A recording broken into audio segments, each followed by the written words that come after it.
ఇప్పుడే Country Delight app ని download చేసుకోండి. Download the Country Delight app now. MLC Kavitha గారిపై సస్పెన్షన్ వేటు పడింది, మనందరికి తెలుసు. అదే విషయం మీద మనతో మాట్లాడడానికి మాజీ మంత్రి సింగిరెడ్డి నిరంజన్ రెడ్డి గారు ఒకసారి లైవ్ కాల్ అందుబాటులో ఉన్నారు. ఆయనతో మాట్లాడదాం. సార్ నమస్తే అండి. నమస్తే. సార్, ఇప్పుడు ఆమెని సస్పెండ్ చేశారు నిన్న పార్టీ నుంచి. ఈ రోజు అందుతున్న సమాచారం ఏంటంటే ఆమె ఎమ్మెల్సీ పదవికి కూడా రిజైన్ చేయబోతున్నారు, పార్టీకి కూడా రిజైన్ చేస్తారని అంటున్నారు. నిజమేనా సార్?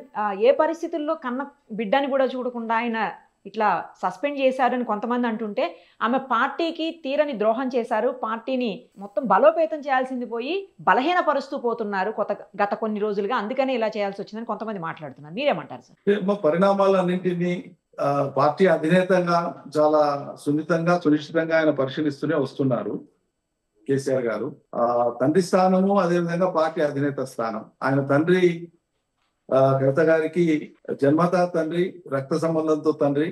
కానీ కేసీఆర్ ను ఇష్టపడేటువంటి తెలంగాణ సమాజానికి కేసీఆర్ తండ్రి నిజం చెప్పాలంటే. ఎందుకంటే అసంఖ్యాకమైనటువంటి రక్త సంబంధం లేకపోయినా ప్రాంతీయ అభిమానంతో ఆయన పట్ల, నాయకుడిగా ఆయన పట్ల ఉండేటువంటి అభిమానంతో ఉండేటువంటి వాళ్ళు లక్షల సంఖ్యలో తెలంగాణలో ఉన్నారు. ఈవెన్ పార్టీలకు అతీతంగా కూడా చాలా మంది ఆయన గౌరవించి అభిమానించేటువంటి వాళ్ళు ఉన్నారు, కొత్త తరంలో కూడా, చిన్న వయసు వాళ్ళు కూడా. కాబట్టి ఆయన ఒక నిర్ణయం తీసుకునేటప్పుడు కవిత గారి విషయమే కాదు, ఎవరి పట్ల ఎప్పుడు నిర్ణయం తీసుకున్నా కూడా ఆచితూచే తీసుకుంటారు తప్ప ఎప్పుడు తొందరపడరు. ఒకటి.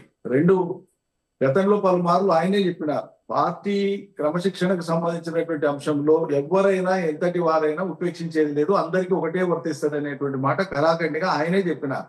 అటువంటి సందర్భాలనైనా సరే ఆయన నర్మగర్భంగా చెప్పినటువంటి ఆ విషయాన్నైనా సరే ఎవరైనా మనసులో పెట్టుకోవాల్సింది. కానీ ఆ సున్నితమైనటువంటి రేఖను దాటి, మేము రక్త సంబంధికులం కాబట్టి మాకేమైనా ప్రత్యేకమైనటువంటి పరిస్థితులు ఉంటాయేమో అని ఎవరైనా భ్రమపడితే తప్పని వాళ్ళ రుజువైంది. క్రమశిక్షణ ఎవరికైనా ఒకటే అనేటువంటి. తర్వాత ఆవిడ చర్యలకు సంబంధించినటువంటి దాని మీద నేను ఇప్పటికిప్పుడు సమీక్షించను. అన్ని విషయాల మీద ఆలోచన చేసే ముఖ్యమంత్రి గారు, మాజీ ముఖ్యమంత్రి గారు, పార్టీ అధినేత కేసీఆర్ గారు ఆ నిర్ణయం తీసుకున్నారు. ఆ నిర్ణయాన్ని పార్టీ ప్రకటించింది. సరే, ఎమ్మెల్సీ పదవిని ఆమె అట్టిపెట్టుకుంటారా, రాజీనామా చేస్తారా, అది ఆమె విజ్ఞత. మేము మా పార్టీ వైపు నుంచి ఈ క్షణం దాకా అయితే ఎవరు, మా నాయకులు కానీ పార్టీ కానీ ఎక్కడ కూడా అధికారికంగా డిమాండ్ ఏం చేయలేదు. సస్పెండ్ చేసినాం కాబట్టి మీరు ఆ పదవిని వదలండి అని ఎవరు మా వాళ్ళు ఇప్పటిదాకా డిమాండ్ చేసింది కూడా లేదు. కొనసాగుతారా లేదని ఆమె నిర్ణయించుకోవాలి. అంటే సార్, ఇప్పుడు కాళేశ్వరం మీద ఆవిడ నోరు జారడం వల్లే ఇదంతా జరిగిందంటారా, లేకపోతే గత కొద్ది రోజులుగా అసలు పార్టీకి దూరంగా వస్తూ ఉండటం వల్ల చివరికి లాస్ట్ కి ఇలాంటి పరిణామం చోటు చేస్తుంది అనుకోవచ్చా? కాళేశ్వరం మీద మాట్లాడడం అనేటువంటిది చివరి అంకం మాత్రమే, అంతకంటే ముందు జరుగుతూ వచ్చినటువంటి పరిణామాలు. సస్పెన్షన్ లేఖలో కూడా మీరు గమనిస్తే కొంతకాలంగా పార్టీ వ్యతిరేక కార్యక్రమాలకు, పార్టీ క్రమశిక్షణకు వ్యతిరేకంగా ప్రవర్తిస్తున్న కారణంగా అనేటువంటి పదం చాలా స్పష్టంగా కనిపిస్తుంది మీకు ఆ వాక్యాలు. అందువల్ల కాళేశ్వరం మీద మాట్లాడినటువంటి మాట మాత్రమే ప్రామాణికంగా తీసుకొని చర్యలకు ఉపక్రమించలేదు పార్టీ. అది ఒకనొక అంశం, అది కూడా అయి ఉంటుంది అంతే. దాని మీద ఆమె మాట్లాడినటువంటి మాట కూడా ఆమె అవగాహనకు సంబంధించిన మేరకే మాట్లాడింది తప్పిస్తే అది ప్రామాణికం కాదు.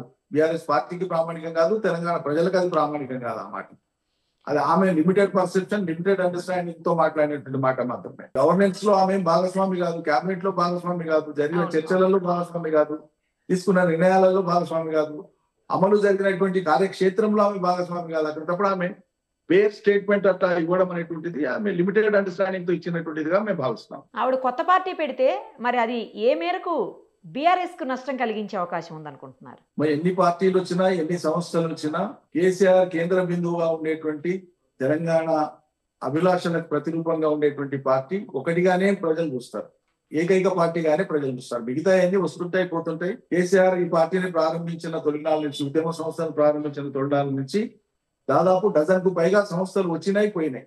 నరేంద్ర గారు కావచ్చు, విజయశాంతి గారు కావచ్చు, ఇంకా చాలా మంది, చాలా సంస్థలు వచ్చినాయి, పోయినాయి. దేవేంద్ర గౌడ్ గారు కావచ్చు, చాలా మంది, చాలా నాయకులు పార్టీలు పెట్టినారు, నిలదొక్కోలేకపోయినారు. ఆ పార్టీలను నిలదొక్కునేటట్లు కార్యక్షేత్రంలో వాళ్ళు ప్రజాభిమానాన్ని సంపాదించుకోలేకపోయారు. ఎవరైనా పార్టీలు పెట్టవచ్చు, నాయకత్వం వహించవచ్చు, పురోగమించవచ్చు, వాళ్ళకున్న ప్రజాస్వామ్య స్వేచ్ఛని ఎవరు కాదని లేదు. కానీ కేసీఆర్ కు సబ్స్టిట్యూట్ గా, కేసీఆర్ కు ప్రత్యామ్నాయంగా, కేసీఆర్ బదులు తామే అనేటువంటి భావన కలిగించేటువంటి రీతిలో తెలంగాణ రాజకీయాలలో ఇంకెవరు కూడా చేయలేరు. అప్పటి రెండు ప్రధాన స్రవంతి రాజకీయ పార్టీలు, రెండు జాతీయ పార్టీలుగా ఉండేటువంటి బీజేపీ, అదేవిధంగా కాంగ్రెస్, ఒక ప్రాంతీయ అభిలాషతో పుట్టినటువంటి తెలంగాణకే పరిమితమైనటువంటి రాజకీయ పార్టీతో తలపడలేక తలపులు కలుగుతున్నాయి.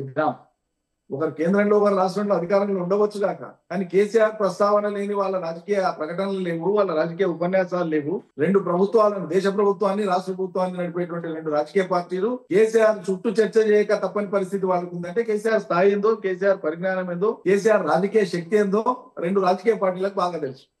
కాబట్టి ఈ నేపథ్యంలో మిగతా వాళ్ళు ఎవరైనా ఇక్కడి నుంచి పోయిన వాళ్ళు, రాజీనామా చేసిన వాళ్ళు, సస్పెండ్ అయిన వాళ్ళు ఎవరైనా సరే ఏవైనా సంస్థలు పెట్టుకోవచ్చు, వాళ్ళకి ఆ స్వేచ్ఛ ఉంది.